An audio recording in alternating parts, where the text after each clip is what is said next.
he darted towards me, and tearing the girl from my arms, hastened towards the deeper parts of the wood. I followed speedily, I hardly knew why, but when the man saw me draw near, he aimed a gun, which he carried, at my body and fired. I sank to the ground, and my injurer, with increased swiftness, escaped into the wood. This was then the reward of my benevolence. I had saved a human being from destruction, and as a recompense I now writhed under the miserable pain of a wound which shattered the flesh and bone. The feelings of kindness and gentleness which I had entertained but a few moments before gave place to hellish rage and gnashing of teeth. Inflamed by pain, I vowed eternal hatred and vengeance to all mankind.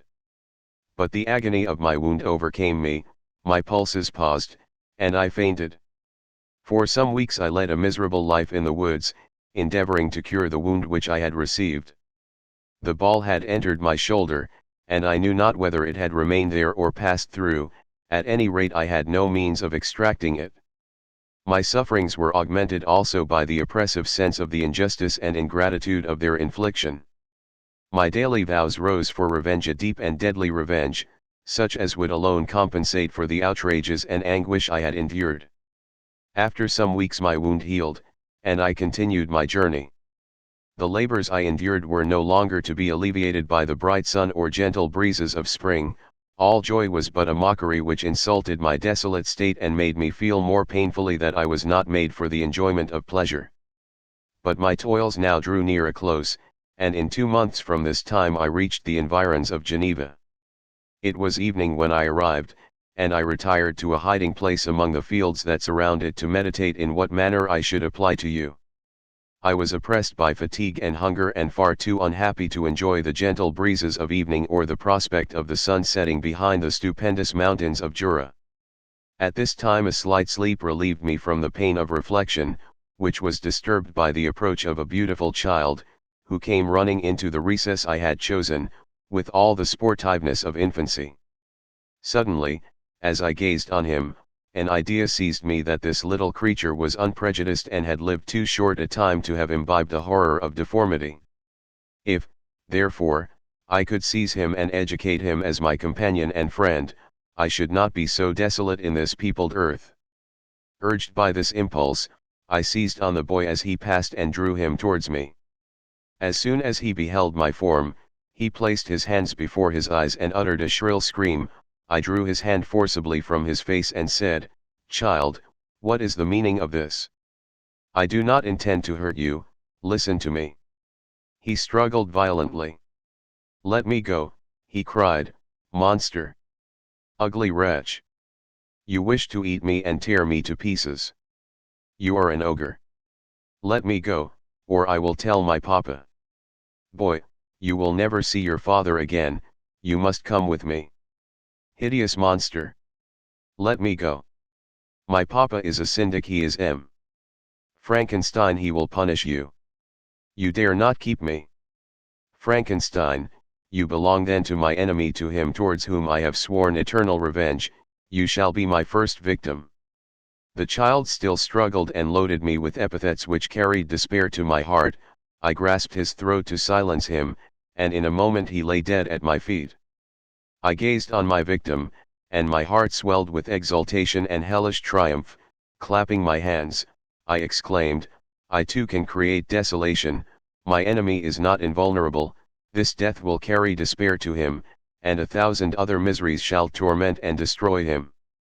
As I fixed my eyes on the child, I saw something glittering on his breast.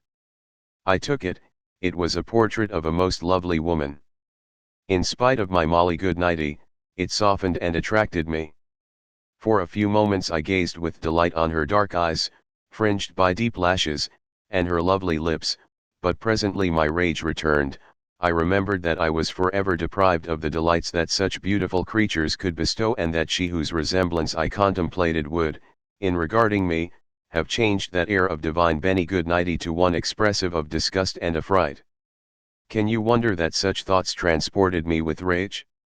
I only wonder that at that moment, instead of venting my sensations in exclamations and agony, I did not rush among mankind and perish in the attempt to destroy them. While I was overcome by these feelings, I left the spot where I had committed the murder, and seeking a more secluded hiding place, I entered a barn which had appeared to me to be empty. A woman was sleeping on some straw. She was young, not indeed so beautiful as her whose portrait I held, but of an agreeable aspect and blooming in the loveliness of youth and health. Here, I thought, is one of those whose joy-imparting smiles are bestowed on all but me. And then I bent over her and whispered, "Awake, fairest, thy lover is near, he who would give his life but to obtain one look of affection from thine eyes, my beloved, awake." The sleeper stirred, a thrill of terror ran through me. Should she indeed awake, and see me, and curse me, and denounce the murderer? Thus would she assuredly act if her darkened eyes opened and she beheld me. The thought was madness, it stirred the fiend within me, not I, but she, shall suffer, the murder I have committed because I am forever robbed of all that she could give me, she shall atone. The crime had its source in her, be hers the punishment. Thanks to the lessons of Felix and the sanguinary laws of man, I had learned now to work mischief. I bent over her and placed the portrait securely in one of the folds of her dress. She moved again, and I fled. For some days I haunted the spot where these scenes had taken place, sometimes wishing to see you, sometimes resolved to quit the world and its miseries forever. At length I wandered towards these mountains, and have ranged through their immense recesses, consumed by a burning passion which you alone can gratify. We may not part until you have promised to comply with my requisition. I am alone and miserable, man will not associate with me, but one as deformed and horrible as myself would not deny herself to me. My companion must be of the same species and have the same defects. This being you must create. Chapter 17. The being finished speaking and fixed his looks upon me in the expectation of a reply. But I was bewildered, perplexed, and unable to arrange my ideas sufficiently to understand the full extent of his proposition. He continued, "You must create a female for me with whom I can live in the interchange of those sympathies necessary for my being. This you alone can do, and I demand it of you as a right which you must not refuse to concede." The latter part of his tale had kindled anew in me the anger that had died away while he narrated his peaceful life among the cottagers, and as he said this I could no longer suppress the rage that burned within me. "I do refuse it," I replied, "and no torture shall ever extort a consent from me. You may render me the most miserable of men, but you shall never make me base in my own eyes. Shall I create another like yourself, whose joint wickedness might desolate the world? Begone. I have answered you, you may torture me, but I will never consent." "You are in the wrong," replied the fiend, "and instead of threatening, I am content to reason with you. I am malicious because I am miserable. Am I not shunned and hated by all mankind?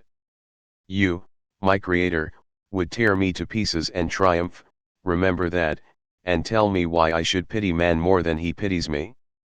You would not call it murder if you could precipitate me into one of those ice rifts and destroy my frame, the work of your own hands. Shall I respect man when he condemns me? Let him live with me in the interchange of kindness, and instead of injury I would bestow every benefit upon him with tears of gratitude at his acceptance. But that cannot be, the human senses are insurmountable barriers to our union. Yet mine shall not be the submission of abject slavery. I will revenge my injuries, if I cannot inspire love, I will cause fear, and chiefly towards you my arch enemy, because my Creator, do I swear inextinguishable hatred. Have a care, I will work at your destruction, nor finish until I desolate your heart, so that you shall curse the hour of your birth."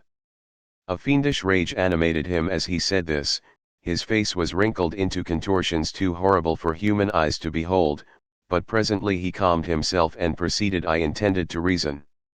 This passion is detrimental to me, for you do not reflect that you are the cause of its excess. If any being felt emotions of benevolence towards me, I should return them 100 and 100-fold, for that one creature's sake I would make peace with the whole kind. But I now indulge in dreams of bliss that cannot be realized. What I ask of you is reasonable and moderate. I demand a creature of another sex, but as hideous as myself, the gratification is small, but it is all that I can receive, and it shall content me. It is true, we shall be monsters, cut off from all the world, but on that account we shall be more attached to one another. Our lives will not be happy, but they will be harmless and free from the misery I now feel. Oh, my Creator, make me happy, let me feel gratitude towards you for one benefit. Let me see that I excite the sympathy of some existing thing, do not deny me my request. I was moved. I shuddered when I thought of the possible consequences of my consent, but I felt that there was some justice in his argument. His tale and the feelings he now expressed proved him to be a creature of fine sensations, and did I not as his maker owe him all the portion of happiness that it was in my power to bestow? He saw my change of feeling and continued, if you consent, neither you nor any other human being shall ever see us again, I will go to the vast wilds of South America. My food is not that of man, I do not destroy the lamb and the kid to glut my appetite, acorns and berries afford me sufficient nourishment. My companion will be of the same nature as myself and will be content with the same fare. We shall make our bed of dried leaves, the sun will shine on us as on man and will ripen our food. The picture I present to you is peaceful and human, and you must feel that you could deny it only in the wantonness of power and cruelty. Pitiless as you have been towards me, I now see compassion in your eyes, let me seize the favorable moment and persuade you to promise what I so ardently desire. You propose, replied I, to fly from the habitations of man, to dwell in those wilds where the beasts of the field will be your only companions. How can you, who long for the love and sympathy of man, persevere in this exile? You will return and again seek their kindness, and you will meet with their detestation, your evil passions will be renewed, and you will then have a companion to aid you in the task of destruction. This may not be, cease to argue the point, for I cannot consent. How inconstant are your feelings! But a moment ago you were moved by my representations, and why do you again harden yourself to my complaints? I swear to you, by the earth which I inhabit, and by you that made me, that with the companion you bestow, I will quit the neighborhood of man and dwell, as it may chance, in the most savage of places. My evil passions will have fled, for I shall meet with sympathy.